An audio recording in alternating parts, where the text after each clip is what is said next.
Processo de aprendizado e desenvolvimento de crianças com síndrome de Down. Elementos para uma prática pedagógica inclusiva. Adelim Barbosa de Aquino, Tícia Cassiane Ferro Cavalcante. Introdução.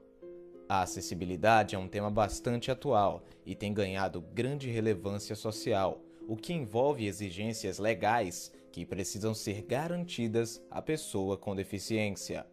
Diferente do modelo médico, que considerava a pessoa com deficiência como alguém doente e incapaz, ou do paradigma integracionista que até a década de 80 ainda estava em vigor, segundo o qual as pessoas com deficiência poderiam fazer parte da sociedade desde que se adaptassem a ela.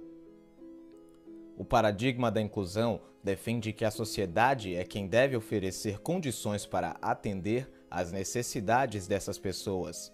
E é essa ideia que tem ganhado força desde o final da década de 80. Sasaki, 2006 e 2011. O acesso ao ensino regular para crianças com deficiência está sendo progressivamente expandido, o que é um grande avanço ao se pensar no grande percurso histórico de segregação de pessoas com necessidades especiais. Gebert, em 2007, Prioste, Raissa e Machado, em 2006, Junks, em 2006, Mazzotta, em 2005. Hoje, vivemos a era da inclusão e temos feito grandes avanços nas reflexões sobre os ajustamentos necessários para que haja, de fato, a inclusão de todas as pessoas na sociedade. Do ponto de vista educacional, essa inclusão envolve a participação ativa dos alunos com deficiência e dos demais envolvidos em todo o processo escolar. Dessa forma, o professor precisa realizar adaptações em sua prática pedagógica para que seus alunos com deficiência possam fazer parte das situações cotidianas de sala de aula. Para isso, pode-se garantir sua participação acessando outros caminhos e processos que não estejam impedidos. Um paradigma que traz grandes contribuições para entender a aprendizagem e o desenvolvimento da pessoa com deficiência é a teoria sociohistórica de Vygotsky, apresentada a seguir. Contribuições de Vygotsky. A teoria sociohistórica de Vygotsky traz grandes contribuições para a educação de crianças com deficiência, embora algumas terminologias na teoria reforcem uma visão segregadora da deficiência, como os termos normal, anormal e doença. Mas isto se explica pela concepção vigente no momento histórico de sua produção, que era a do modelo médico. Vygotsky, em 1997, formulou a concepção do desenvolvimento e aprendizagem em sua relação com a cultura. Para o autor, as leis de desenvolvimento são iguais para todas as pessoas, com ou sem deficiência. Assim, uma criança cujo desenvolvimento é em parte impedido pela deficiência não é simplesmente uma criança menos desenvolvida do que seus pares sem deficiência, mas sim alguém que se desenvolveu de outro modo. O que dificulta a inserção da criança com deficiência na cultura não é tanto seus impedimentos orgânicos, o que Vygotsky chama de deficiência primária, mas principalmente os impedimentos sociais, deficiência secundária. Pois a cultura foi estruturada para um tipo específico de homem, aquele sem deficiência. A perda de algumas funções na criança com deficiência a desvia de um tipo biológico de homem esperado. A cultura da humanidade foi criada em condições de certa estabilidade e constância do tipo biológico humano. Ou seja, tudo foi calculado para uma organização psicofisiológica normal. Por isso, são necessárias formas culturais peculiares, criadas especialmente para que se realize o desenvolvimento cultural da criança com deficiência, como sistemas culturais auxiliares. Citamos aqui como exemplo as pranchas de comunicação alternativa utilizadas nesta pesquisa, que auxiliam na comunicação entre a pesquisadora e as crianças acompanhadas.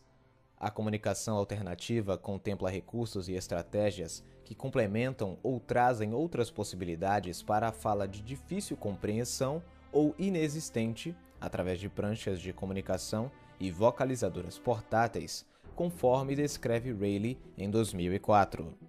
Prevê ainda estratégias e recursos de baixa ou alta tecnologia que promovem acesso ao conteúdo pedagógico, livros digitais, softwares para leitura, livros com caracteres ampliados e facilitadores de escrita, com engrossadores de lápis, órteses para digitação, computadores com programas específicos e periféricos, mouse e teclado, e acionadores especiais. Os conceitos de mediação semiótica e zona de desenvolvimento proximal também são relevantes. Vygotsky, em 1996, desenvolveu uma relação geral entre aprendizado e desenvolvimento. Para o autor, o aprendizado deve ser combinado de alguma maneira com o nível de desenvolvimento das funções mentais da criança. Assim, todo o aprendizado e, consequentemente, todo o desenvolvimento ocorre pelo processo de mediação semiótica, que implica a ideia de que toda atividade humana deixa de ser um processo de simples estímulo-resposta e torna-se um ato complexo, mediado por um terceiro elemento, o uso de signos.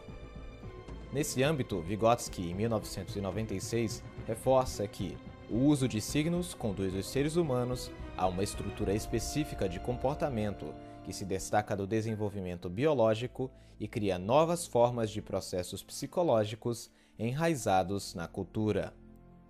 É, portanto, a partir desse processo de mediação semiótica que todos os seres humanos avançam na aprendizagem. Para o autor, o primeiro nível de desenvolvimento é chamado de real, que é quando a criança já completou certos ciclos de desenvolvimento, ou seja, quando a criança tem capacidade de resolver certos problemas sozinha, sem ajuda. Quando a criança não é capaz de resolver algo sozinha, mas o consegue com a mediação, com a ajuda de alguém, o autor chama essa etapa de nível de desenvolvimento potencial.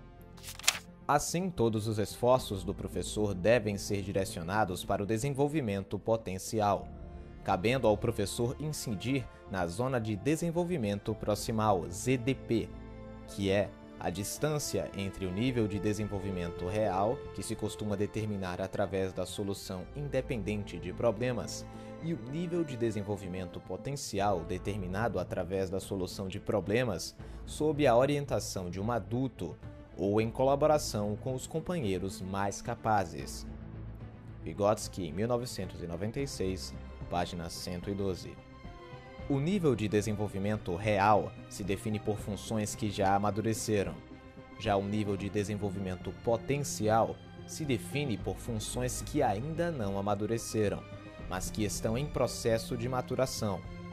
Funções que estão presentes em estado embrionário e que se desenvolveram com a ajuda ou apoio do outro na ZDP.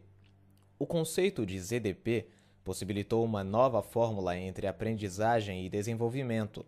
Sobre isso, afirma Vygotsky, em 1996, página 117, que o bom aprendizado é somente aquele que se adianta ao desenvolvimento.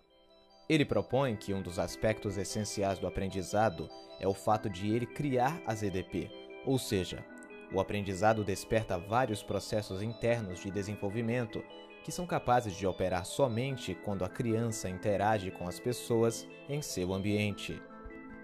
Uma vez internalizados, esses processos tornam-se parte das aquisições do desenvolvimento independente da criança. Tais conceitos demonstram a importância da interação entre os pares para o desenvolvimento de todas as crianças. Outro conceito importante do mesmo autor é o de compensação. Vygotsky, em 1997, diz que, quando o organismo sofre uma enfermidade, ele provoca reações defensivas muito mais fortes e necessárias do que só paralisar o perigo imediato. Segundo ele, de algum modo, o organismo não só compensa o dano, como sempre está elaborando um excedente, uma vantagem que o põe em estado mais elevado de defesa do que tinha antes. Assim também ocorre com o desenvolvimento de crianças com alguma deficiência. A compensação se dá com uma capacidade de adaptação de algumas funções, o que Vygotsky chama de força motriz. O desenvolvimento da personalidade é impulsionado pela contradição. O defeito se transforma em inteligência e, desse modo, a criança encontra meios para superar seus impedimentos. Esse conceito é de grande importância para a educação das crianças com deficiência. Vygotsky, em 1997, na página 45, argumenta: se abrem perspectivas quando um pedagogo sabe que o defeito não é só uma carência, uma deficiência, uma debilidade, mas também é uma vantagem, um manancial de forças e atitudes. Afirma mais quando cita Adler, apud Vygotsky, em 1997, na página 46. A criança vai querer ver se é míope, ouvir tudo se tem uma anomalia da orelha, quererá falar se tem dificuldade em falar ou gagueira. O desejo de voar é expresso em crianças que experimentam grandes dificuldades em saltar. São essas oposições entre a deficiência organicamente dada e os desejos, fantasias e sonhos que se decide as tendências psíquicas da compensação. Os conceitos apresentados aqui sobre a teoria de Vygotsky vêm reforçar a importância da inclusão educacional da criança com deficiência para o seu desenvolvimento. Assim, a interação com pares e com educadores possibilita, através da mediação, que a criança alcance níveis mais elevados de seu desenvolvimento. Esses conceitos também alertam para a importância do uso de recursos de tecnologia assistiva como compensação da deficiência, para que, assim, a criança tenha a oportunidade de desenvolver suas potencialidades. É, portanto, uma teoria que lança um olhar prospectivo no sentido da criação de novas estratégias que possam auxiliar o aprendizado e o desenvolvimento de pessoas com deficiência. A inclusão escolar e a acessibilidade comunicativa da criança com síndrome de Down. Prioste, Reissa e Machado, em 2006, defendem que haja investimento em adaptações para atender às diferenças, como mudanças nos aspectos arquitetônicos, organizacionais, curriculares e atitudinais. Também são de fundamental importância mudanças na proposta pedagógica da instituição.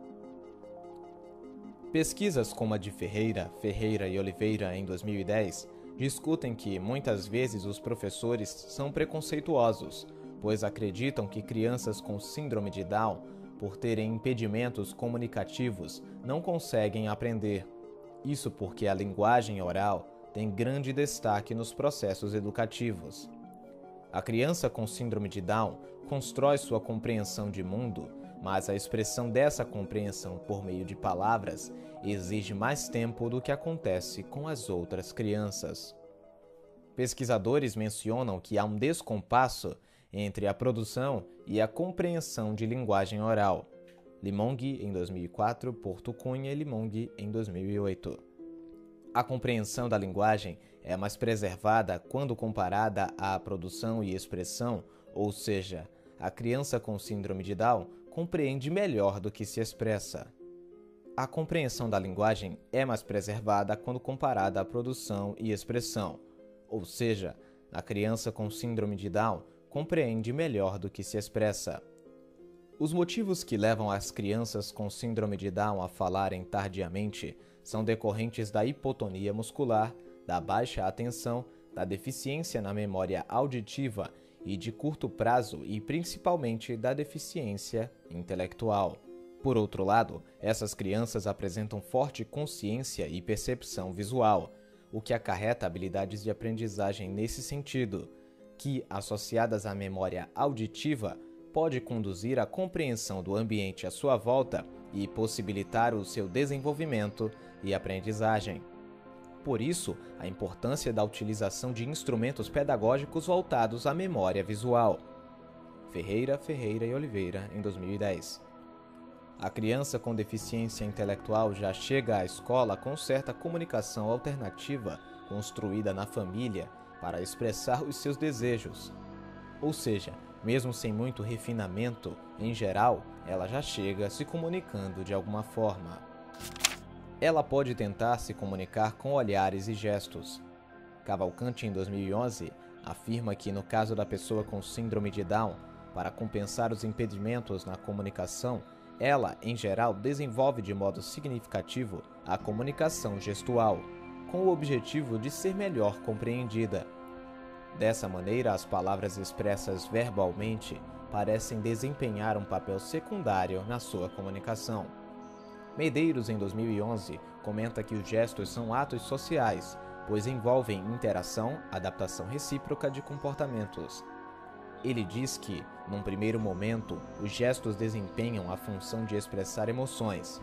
Só depois é que o infante atribui sentido aos gestos, isto é, os gestos passam a expressar ideias. Segundo o autor, todas as crianças com ou sem deficiência, antes da aquisição da linguagem oral, se utilizavam basicamente de gestos para se comunicar.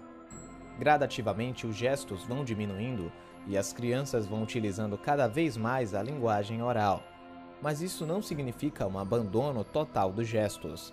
Cavalcante, em 2008, lembra que a língua é sempre multimodal, ou seja, os gestos e a fala encontram-se integrados e não podem nunca dissociar-se, pois são constitutivos de um único sistema linguístico. A fala se inicia com o uso de palavras com apenas um elemento, o que Teixeira e Martinsen, em 2000, denominam estruturas verticais. Para esses autores, a transição de enunciados compostos por apenas uma palavra, estruturas verticais, para enunciados com duas ou mais palavras, o que eles chamam de estruturas horizontais, é um marco importante no processo de aquisição da linguagem infantil. Teixeira e Martinsen, no mesmo ano, comentam que muitas crianças com deficiência intelectual permanecem por mais tempo na fase de gestos e construção de frases verticais do que crianças sem deficiência.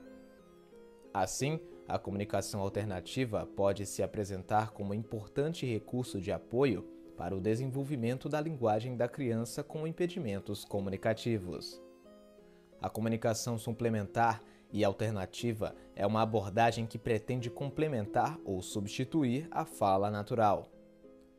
Na área da educação especial, a expressão comunicação alternativa vem sendo utilizada como um conjunto de procedimentos técnicos e metodológicos junto à pessoa que tem alguma doença, deficiência ou alguma situação temporária que a impeça de se comunicar através da fala. Ela pode tentar se comunicar com olhares e gestos. Cavalcante, em 2011, afirma que, no caso da pessoa com síndrome de Down, para compensar os impedimentos na comunicação, ela, em geral, desenvolve de modo significativo a comunicação gestual, com o objetivo de ser melhor compreendida. Dessa maneira, as palavras expressas verbalmente parecem desempenhar um papel secundário na sua comunicação. Medeiros, em 2011, comenta que os gestos são atos sociais, pois envolvem interação, adaptação recíproca de comportamentos. Ele diz que, num primeiro momento, os gestos desempenham a função de expressar emoções. Só depois é que o infante atribui sentido aos gestos, isto é, os gestos passam a expressar ideias. Segundo o autor, todas as crianças com ou sem deficiência, antes da aquisição da linguagem oral, se utilizavam basicamente de gestos para se comunicar. Gradativamente, os gestos vão diminuindo e as crianças vão utilizando cada vez mais a linguagem oral. Mas isso não significa um abandono total dos gestos. Cavalcante, em 2008, lembra que a língua é sempre multimodal, ou seja, os gestos e a fala encontram-se integrados e não podem nunca dissociar-se, pois são constitutivos de um único sistema linguístico. A fala se inicia com o uso de palavras com apenas um elemento, o que Teixeira e Martinsen, em 2000, denominam estruturas verticais. Para esses autores, a transição de enunciados compostos por apenas uma palavra, estruturas verticais, para enunciados com duas ou mais palavras, o que eles chamam de estruturas horizontais, é um marco importante no processo de aquisição da linguagem infantil. Teixeira e Martinsen, no mesmo ano, comentam que muitas crianças com deficiência intelectual permanecem por mais tempo na fase de gestos e construção de frases verticais do que crianças sem deficiência. Assim, a comunicação alternativa pode se apresentar como importante recurso de apoio para o desenvolvimento da linguagem da criança com impedimentos comunicativos. A comunicação suplementar e alternativa é uma abordagem que pretende complementar ou substituir a fala natural. Na área da educação especial, a expressão comunicação alternativa vem sendo utilizada como um conjunto de procedimentos técnicos e metodológicos junto à pessoa que tem alguma doença, deficiência ou alguma situação temporária que a impeça de se comunicar através da fala. Segundo Manzini, em 2011, a comunicação alternativa é usada quando o indivíduo comunica-se face a face por outros meios que não a fala, como signos manuais, código Morse, entre outros.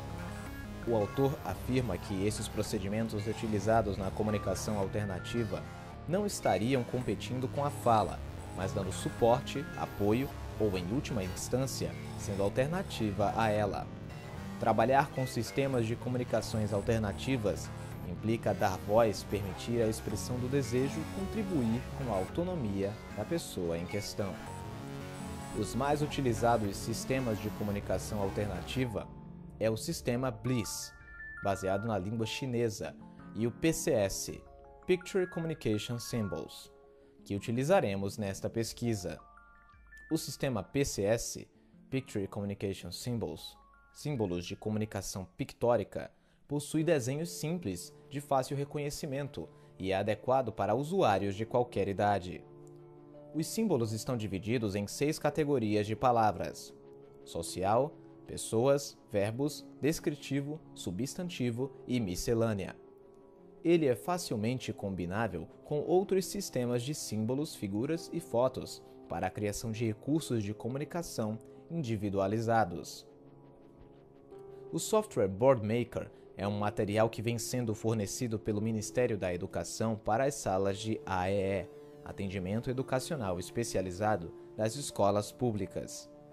Esse material utiliza o sistema PCS e é uma excelente ferramenta para a construção de pranchas, podendo ser utilizado tanto pelas escolas como pela família e também pelas próprias crianças com necessidades comunicacionais.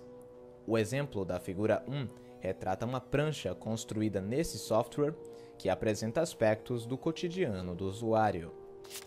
Baseada nesses fundamentos, esta pesquisa traz a contribuição na reflexão sobre o uso de recursos pedagógicos de comunicação alternativa, seja de baixo ou alto custo, pois estes podem potencializar o ensino, a aprendizagem e a autonomia da criança com deficiência, em especial, no caso desta pesquisa, as crianças com síndrome de Down. Como já citamos, essas crianças apresentam forte consciência e percepção visual, o que ajuda na compreensão do ambiente à sua volta e possibilita a sua aprendizagem e desenvolvimento. Diante disto, o objetivo geral do trabalho aqui apresentado é analisar os processos de interação e de comunicação estabelecidos através do uso da ferramenta de comunicação alternativa entre as pesquisadoras e alunos com síndrome de Down durante a intervenção feita em situações de atendimento educacional especializado. Os objetivos específicos são: a. Analisar os elementos linguísticos e paralinguísticos comunicacionais utilizados entre pesquisador e aluno a partir do uso da comunicação alternativa. B.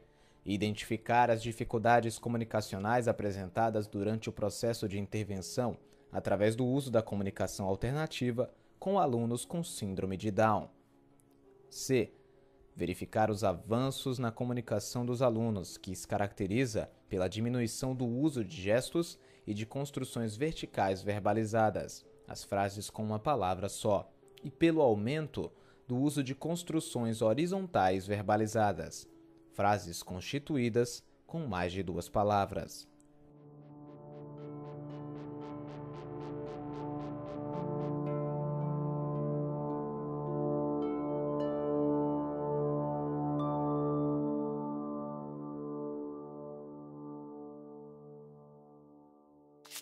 Metodologia. Esta pesquisa é composta por 2 estudos de casos realizados em escolas públicas da rede municipal do Recife. Acompanhamos e realizamos intervenções no atendimento educacional especializado de 2 crianças com síndrome de Down. Conforme o documento da CESP-MEC em 2010, o atendimento educacional especializado é uma inovação trazida pela Política Nacional de Educação Especial na perspectiva da educação inclusiva. É um serviço de educação especial que identifica, elabora e organiza recursos pedagógicos e de acessibilidade que eliminem as barreiras para a plena participação dos alunos com deficiência, considerando-se suas necessidades específicas. Nesta pesquisa, as crianças sujeitos têm nomes fictícios. Chamaremos-las de Ana e Marta. Ana tem 7 anos e é estudante do primeiro ano do primeiro ciclo de uma escola do bairro de Boa Viagem. Além do acompanhamento de uma psicopedagoga na sala de recursos, a criança também é acompanhada por uma fonoaudióloga, um psicólogo e outros profissionais da saúde. Já Marta tem 13 anos e é estudante do terceiro ano do primeiro ciclo de uma escola do bairro da Várzea. Tem acompanhamento com a psicopedagoga na sala de recursos, mas há quase 3 anos não frequenta o fonoaudiólogo. Durante o período de acompanhamento, a criança adoeceu algumas vezes e não pôde comparecer a todos os atendimentos, o que acabou dificultando a coleta de dados. Por causa das faltas de Marta nos atendimentos, só foi possível acompanhá-la em 3 encontros, um para observação e 2 para atendimento. Isto possibilitou resultados mais precisos. Já com Ana, foi possível realizar 6 atendimentos.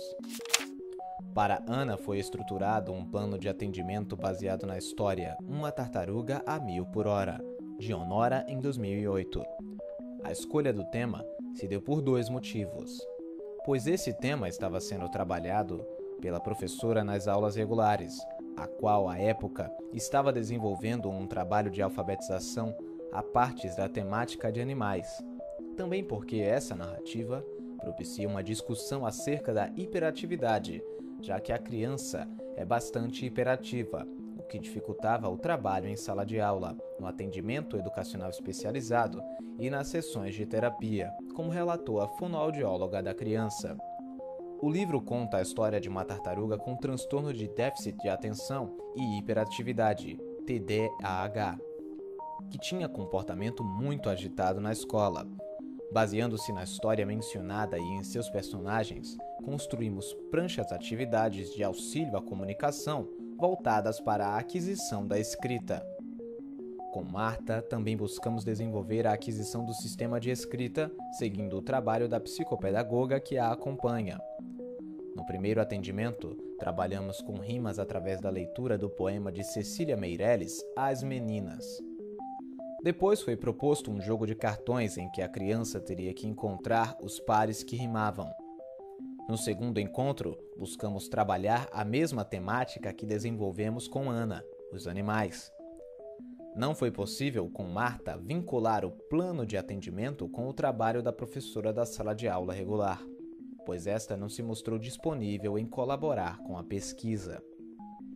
As atividades que foram desenvolvidas nesta pesquisa são compostas por materiais de apoio à comunicação, pranchas de comunicação de baixo custo, feitas com materiais tais como figuras impressas coladas em EVA, espuma vinílica acetinada, uma espécie de lâmina emborrachada, montagem de pranchas com o auxílio do software Boardmaker, além de uso de um livro de história infantil, de música e de poema, entre outros materiais. As figuras 2 e 3 ilustram pranchas construídas e utilizadas durante os atendimentos. Figura 2. Prancha de comunicação alternativa produzida com EVA. No quadro azul, um polvo azul. Embaixo dele, as sílabas da palavra polvo separadas. Em um quadro, POU. No outro, VO. Fonte, arquivo das autoras. Figura 3. Prancha de comunicação alternativa feita em papel. No quadro Animais Marinhos, figuras de animais marinhos: golfinho, peixe, polvo, siri, tartaruga e cavalo marinho. No quadro Animais Terrestres, figuras de animais terrestres: o galo, a borboleta, o gato, o cachorro e a vaca. Fonte, arquivo das autoras. Para a coleta de dados, os atendimentos foram filmados, depois transcritos em turnos de fala, representados por T. Analisamos os dados conforme as seguintes unidades de análise. 1.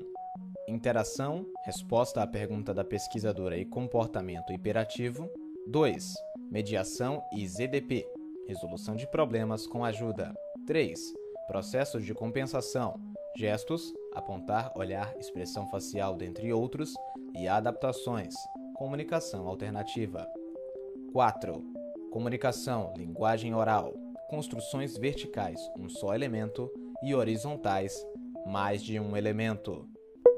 Resultados e discussão. Trazemos a seguir recortes das transcrições dos atendimentos tanto de Ana como de Marta, tentando identificar situações que envolvam momentos de interação, mediação e ZDP, compensação e comunicação oral. Interação. Consideramos aqui como interação momentos de respostas a perguntas e comportamento com atenção para a hiperatividade. As duas crianças interagiram muito bem com a pesquisadora. Na maioria das vezes, mostraram-se disponíveis em participar das atividades e quase sempre respondiam às perguntas. Como exemplo, trazemos um momento de interação com Ana a partir da história infantil lida na figura 4. Figura 4, capa do livro Uma Tartaruga a 1000 por hora. Primeiro recorte. Transcrição do segundo atendimento com Ana. Tema: a tartaruga e outros animais marinhos. O atendimento começa com a leitura da história Uma Tartaruga a 1000 por hora. T6.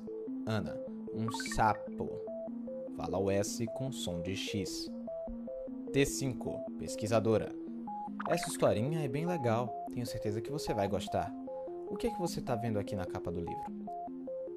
T7. Pesquisadora: um sapo? Será que é um sapo, Ana?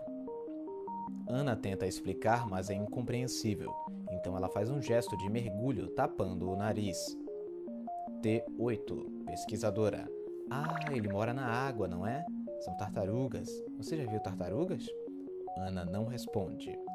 Essa é uma historinha sobre tartarugas. Legenda das convenções. 3 pontos. Recorte do protocolo para fins de análise. 4 parênteses. Comentários da pesquisadora. 4 pontos um em cima do outro. Prolongamentos de fala. Segundo recorte. Continuação do segundo atendimento de Ana. T12. Pesquisadora: as tartarugas normalmente são animais grandes. Porém, existem também tartarugas pequenas. Olha que pequenininha essas. Aponta para a ilustração do livro. E essas são grandes, não é, Ana? T13. Ana: incompreensível. Água. Aponta para a ilustração. T14. Pesquisadora: isso, elas vivem na água. Esses 2 trechos demonstram momentos de interação da criança com a pesquisadora. Ana não só responde às perguntas feitas, como também faz comentários durante a leitura da história, como no turno de fala T6, em que responde à pergunta sobre o que vê na capa do livro. E na descrição do T7, Ana faz um gesto de mergulho, indicando que as tartarugas estavam na água. Também em T13, Ana interrompe a história para destacar a ilustração do livro, novamente em relação à água. Nesses trechos, a criança consegue interagir bem com o material disponibilizado, ou seja, o material se mostrou interessante para ela. Tem destaque aqui a atenção voltada para as ilustrações, que ajudaram na sua compreensão da história. Isso comprova o que diz Ferreira e Oliveira em 2010, de que as crianças com síndrome de Down apresentam forte consciência e percepção visual e habilidades de aprendizagem nesse sentido, o que, associadas à memória auditiva, pode conduzir à compreensão do ambiente à sua volta e possibilitar o seu desenvolvimento e aprendizagem. A maior dificuldade encontrada durante as intervenções foram alguns momentos de desatenção de Marta e de hiperatividade de Ana, principalmente nos primeiros encontros. O trecho de transcrição a seguir ilustra um desses momentos, com Ana. Terceiro recorte, transcrição do segundo atendimento de Ana. T16, pesquisadora: os animais do fundo do mar vão à escola Concha da Alegria para aprender tudo o que precisam saber. Olha a escolinha delas, Ana. A pesquisadora chama atenção para a ilustração. Ana começa a contar algo incompreensível. T17, pesquisadora. Olha, elas estão com as mochilas prontas para ir à escola. T18, Ana. Palavras incompreensíveis. Não. Ana se levanta e vai em direção à porta. Não conseguindo abri-la, ela começa a acender e apagar a luz. A pesquisadora tenta convencê-la a voltar. T19, pesquisadora. Ana, vamos ver o que acontece agora com a tartaruguinha? Vem ver. T20, Ana. Não. Pá, pá, pá, pá, pá. Incompreensível. Ana balança a cabeça dizendo que não e insiste em abrir a porta. Depois de algum tempo, ela acaba voltando. A pesquisadora volta a contar a história e Ana deita nas almofadas para escutá-la. T21, Ana interrompe levantando a blusa e apontando para a barriga. Dele já. Incompreensível. T22, pesquisadora.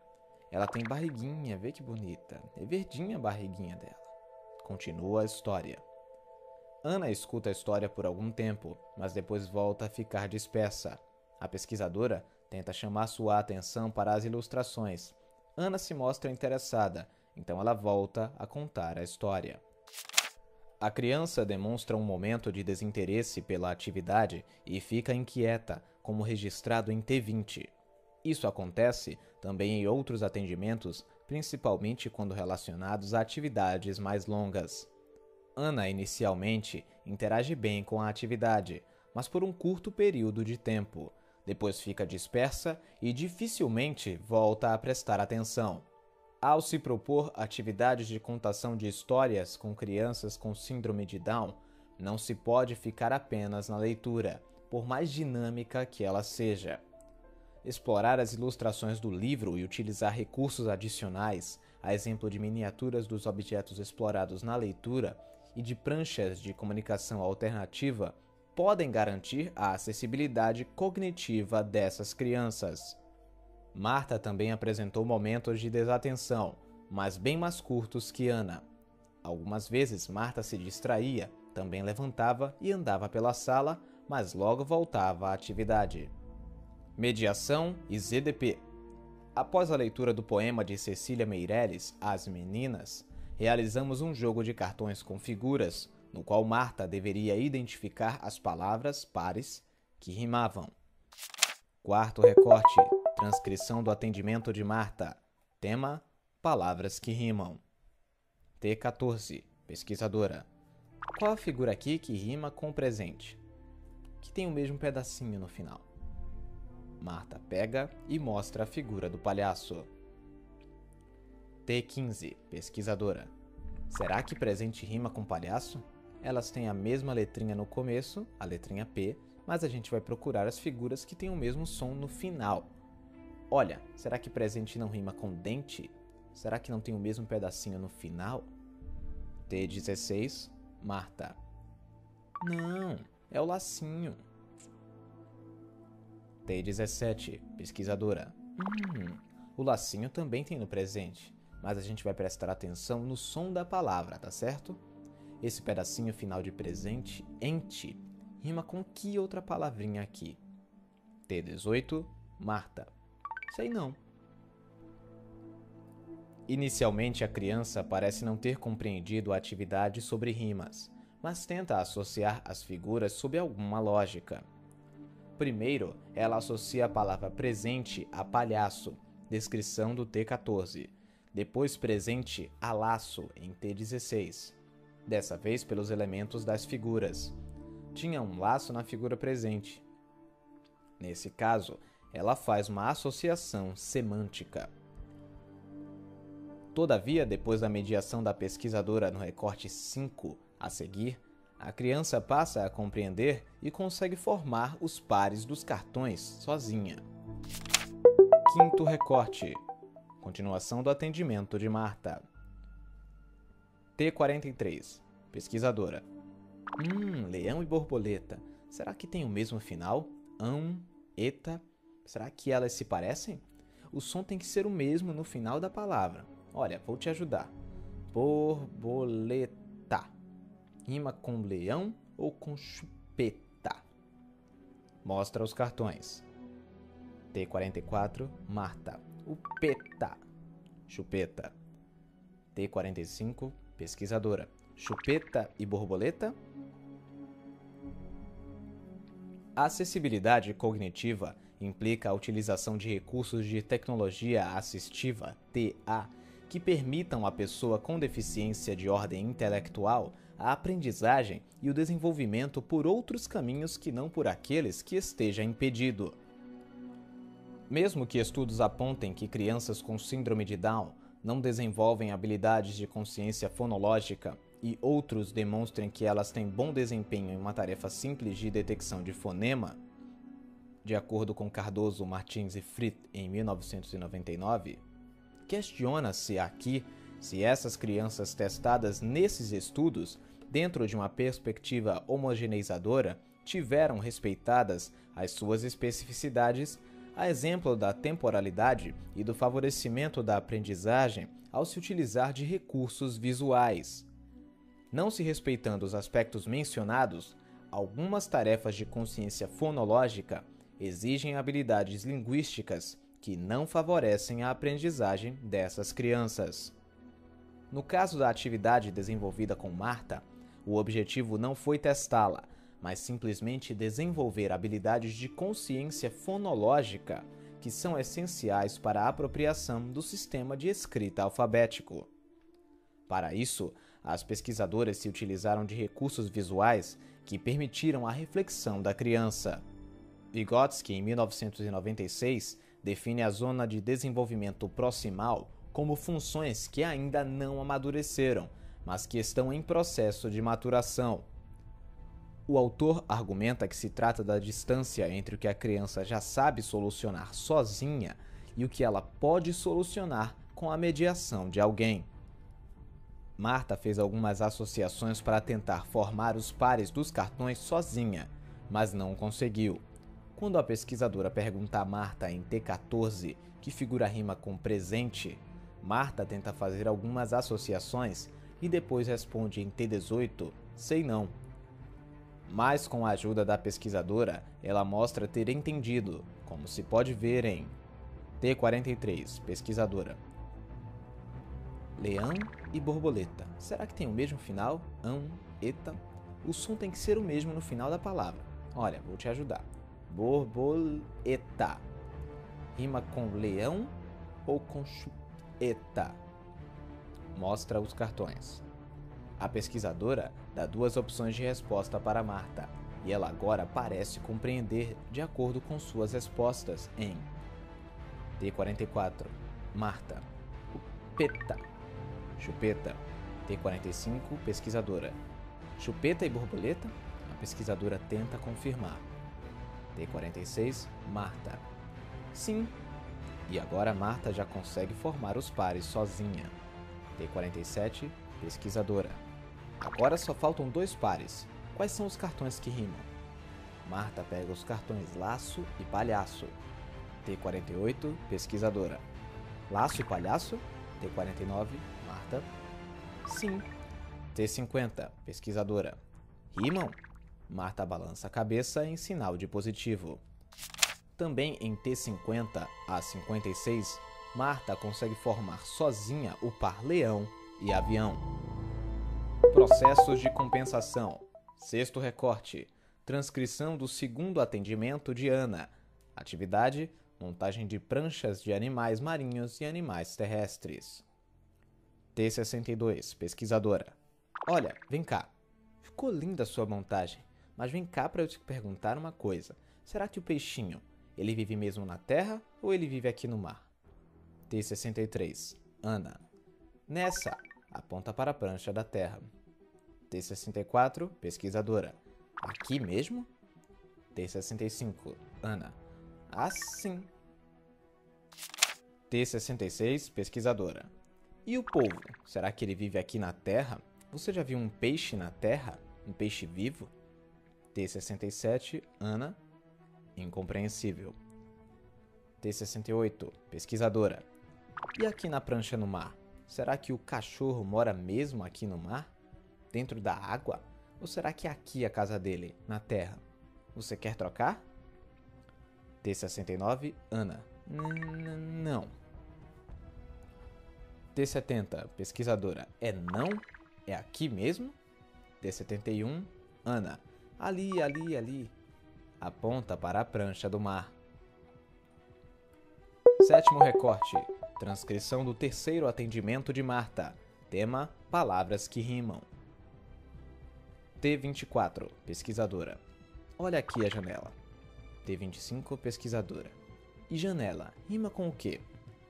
Marta aponta a figura da chupeta. T26, pesquisadora. Será que janela tem o mesmo pedacinho de chupeta? Vamos ver aqui o finalzinho, ó. Ela e eta. É diferente, não é? T27, Marta. É. Pega agora a figura da janela. T28, pesquisadora. Janela rima com panela? T29, Marta. Rima. Lembrando o que sustenta Vygotsky em 1997, a compensação se dá como a capacidade de adaptação de algumas funções. O autor afirma que a deficiência se transforma em inteligência, isto é, a criança encontra meios para superar seus impedimentos. Nesses trechos tem em destaque o uso de gestos como compensação de impedimentos comunicativos.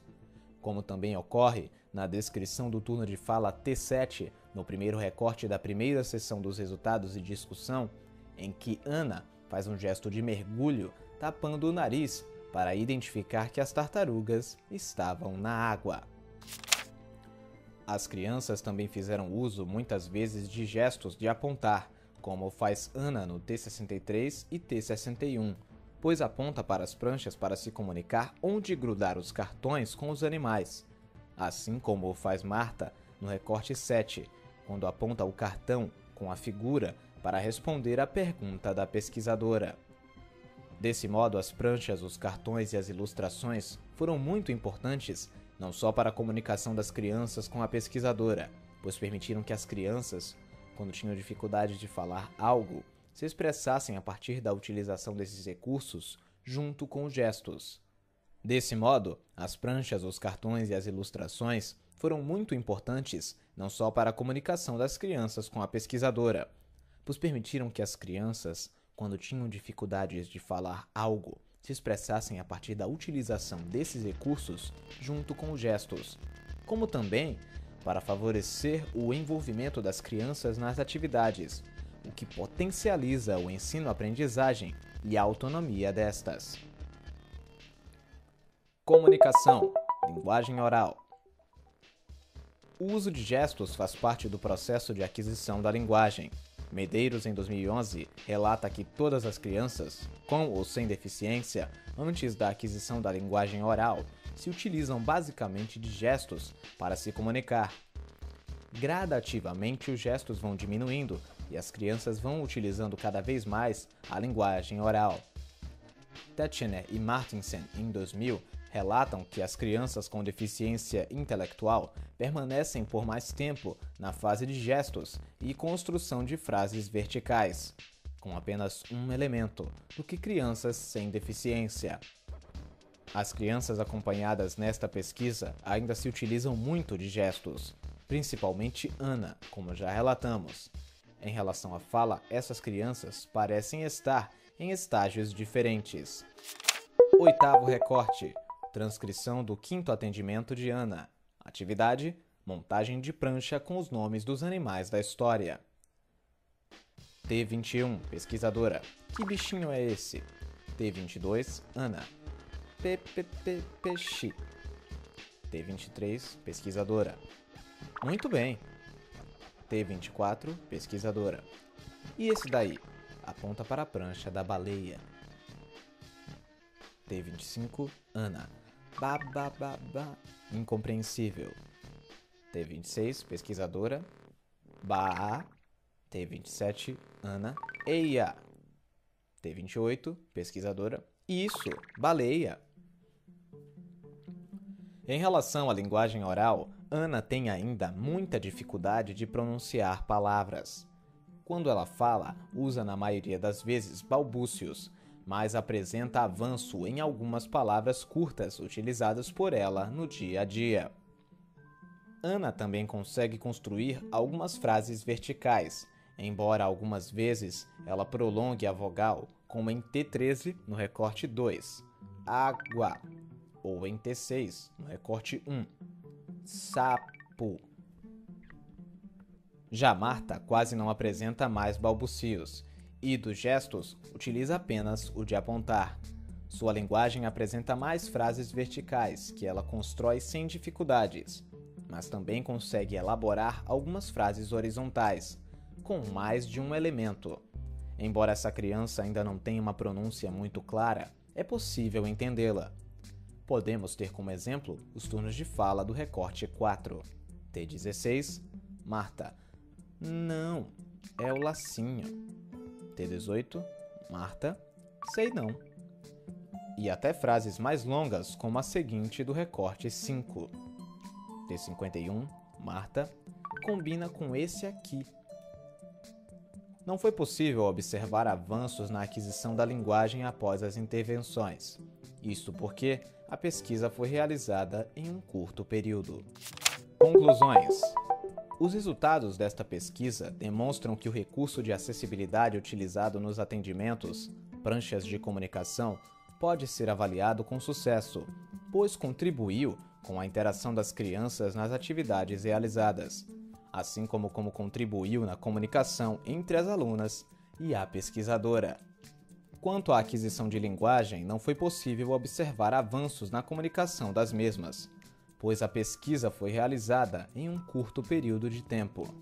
A partir dos resultados coletados, podemos concluir que é preciso que os educadores estejam atentos e valorizem qualquer meio de compensação utilizado pelas crianças para superar seus impedimentos.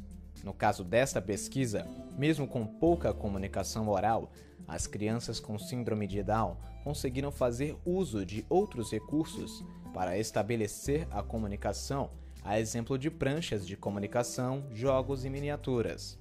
Esta pesquisa, portanto, contribui com o processo de inclusão na medida em que avalia com sucesso as pequenas adaptações na prática pedagógica, tais como a utilização de pranchas de comunicação. Tais recursos, sendo de baixo ou alto custo, podem se apresentar como um importante instrumento de acessibilidade, favorecendo a aquisição da linguagem e potencializando o ensino e a aprendizagem, bem como a autonomia da criança com síndrome de Down.